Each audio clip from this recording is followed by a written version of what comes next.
Sa critical points, yung numerator mo, that is 2x minus 3, equate mo lang sa 0. Then solve for x. Ganon din yung sa x plus 1 sa denominator. So basically, eto, magiging 2x equals 3. Lipat mo yung constant. So magkakaroon tayo ng divide 2. So yung value ng x will become 3 halves. Or pag ginawa mo siyang fraction na mix, magiging 1 and 1 half. Kung hindi ka pa satisfied dito, pwede mo yung gawing decimal. Pwede siya maging 1.5. So ito yung magiging value ng x. Para dito. Then pagdating naman dito sa x plus 1, lipat mo lang. Magiging x equals negative 1. So ito yung magiging value niya. So remember, ito yung sa numerator mo, ito yung sa denominator. Pag yung sa denominator, guys, makuha mo yung value niya. Is restriction siya, so bawal siya maging equals dyan. Sabi sabihin restriction. Kasi magiging undefined yung denominator. Pag naglagay ka dito ng negative 1 plus 1, magiging 0 yun. So restriction siya. So sa case na to, meron tayong critical points. Tibuan tayo sa graph. Pagdating sa graph, pa-plug mo lang yan. So pwede mong ilagay yung 0 sa gitna. Then meron kang negative 1. Lagay mo yun dito. Then meron kang 1.5 or 1 and 1 half or 3 halves. So ito yung 1, ito yung 2, andito yung 1 and 1 half or 1.5. So from here, pag yung inequality mo is wala siyang or equal, automatic na yung critical points is open circle. So meron tayong negative 1.5, so open circle lang to. Which means, etong number na critical point is not part of the solution. Ito naman na negative 1, andito siya. So, restriction siya. So, bawal din siya. Hindi siya included. So, open circle din. Then, kuha ka ng test points. Pagdating sa test points, kuha ka lang ng number sa left ng critical points mo, pinakadulo. Kuha ka dito. Kuha ka dito sa gitna. Then, kuha ka dito sa right. Any numbers, basta nasa left na ito. Pero mas maganda yung pinakamalapit. So, kung meron kang negative 1, yung sunod na number niya is negative 2. So, lalagay mo yung negative 2. So, pwede natin gamitin yung negative 2 para sa left ng ito.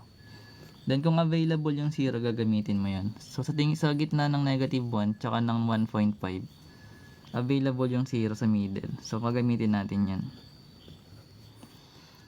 Then, dito naman sa left, as a right ni 1.5, yung pinakamalapit is 2. So, pwede natin gamitin. So, from here, meron tayong test point. Pwede na natin yan i-plug dito sa given. Pag yung sagot is true sa inequality natin, big sabihin, isi-shade natin yan. So, graph lang ulit natin para ma-visualize.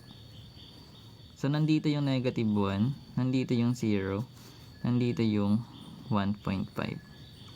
So, ito yung open circle. Nagkuha tayo ng points dito, which is negative 2. Dito naman available yung 0. Then, dito naman yung 2. So, magka-test point na tayo, guys. Wait lang. Ayan. So, basically, guys, ito yung given. Plug lang ulit natin dito. So, yung given natin is 2x minus 3 over x plus 1 greater than 0. So, yung test point natin is negative 2. So, yung x equals negative 2. So, pa-plug lang natin yung negative 2 dito. So, magkakaroon tayo doon ng 2 times negative 2 minus 3 over negative 2 plus 1 greater than 0. Kapag nasatisfy ito, guys, pag true siya, ibig sabihin, isi-shade natin to. Pag hindi, i-equisan lang natin. So, yung 2 times negative 2, that is negative 4 minus 3. And yung negative 2 plus 1 is negative 1 greater than 0. So, yung negative 4 minus 3, that is negative 7 over negative 1 greater than 0. And yung negative divide negative is positive.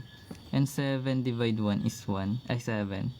Then magkakaroon tayo ng 7 greater than 0. Which means ito is true. So kung true to,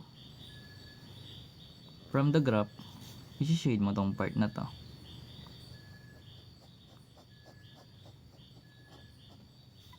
So punta tayo dito sa 0. So remember, meron tayong value ng x which is 0. Pa-plug lang natin to dito.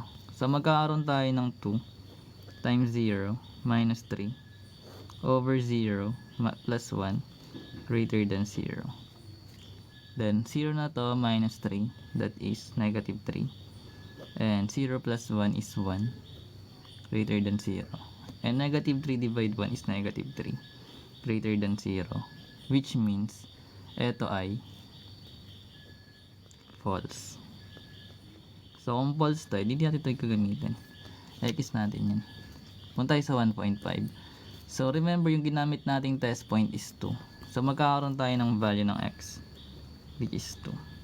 So which means magkakaroon tayo ng 2. Substitute lang dito. Magkakaroon ka ng 2 minus 3 over yung 2 plus 1 greater than 0. So magkakaroon ka ng 2 times 2 which is 4 minus 3 and 2 plus 1 is 3 greater than 0. Then yung 4 minus 3 is 1 over 3, then greater than 0, and positive number is always greater than 0. So this is true as well. So which means i-shade natin tong graph. Okay. So from here, meron na tayong graph. Pwede na natin yan basahin left to right para makuha yung interval notation. Pagdating sa interval notation, babasahin mo lang siya from left to right. Ay, tama. So pag arrow guys, papunta sa left, that is negative infinity. So negative infinity, comma, then meron ka ditong negative 1. So lagay mo yung negative 1. Kapag yung circle is open or whole, ibig sabihin that is not part of the solution or excluded yung 1 na or yung negative 1 natin. So parenthesis. Then kapag mga infinities, always din yan parenthesis. Then meron pa tayong another solution set which is yung nasa right. So meron tayo dapat ditong union. So from left to right, babasahin natin, meron tayong 1.5. So lagay natin yung 1.5, comma. Then meron ka ditong arrow sa right side. So pag punta doon yung arrow, that is positive infinity. So lagay natin yung positive infinity. So from here, meron tayong open circle or hole. Ibig sabihin yung 1.5 is excluded. Then meron tayong infinity. Ito siya. So ibig sabihin ito yung solution set natin using interval notation. Kung gusto mo naman siya i-set builder, pwede rin. Pag set builder naman siya gagawin,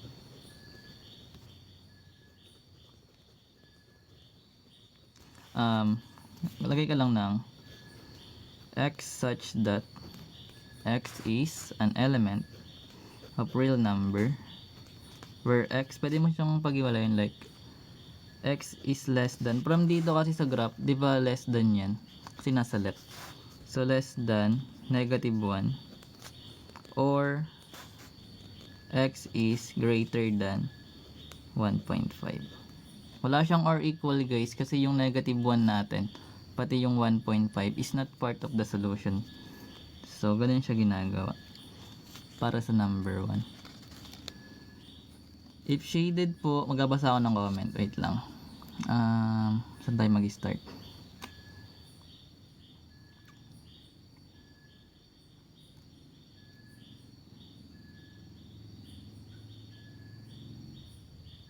Kuya pa sa trigonometry. Anong gagawin sa trigo?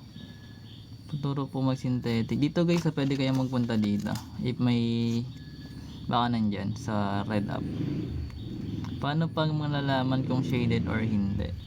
Remember, malalaman mo yung graph kung shaded or hindi. Nakadepende sa inequality mo na symbol. Kapag meron tong or equal guys, shaded yan. Yung numerator lang. Yung factors ng numerator, yung critical points ng numerator mo lang yung shaded kapag may or equal. Kasi yung denominator ng restriction, ibig sabihin bawal siya maging value na yun kapag inequate mo sa 0. For example, meron ba dito nun? Wala eh, puro to ano eh. Basta ganun siya ginagawa. Mamaya try natin. How about long term division? Long term? Ay. And synthetic division. Meron na tayo dito guys. Wait lang. Then, sa amin kasi ang tinuro may table of signs pa. Pwede naman yun. Nakadepende yan kung paano yung tinuturo sa inyo. Pero pwede naman yung gantong way. Pero kung saan ka mas dadalian, gagawin mo yun, Julian.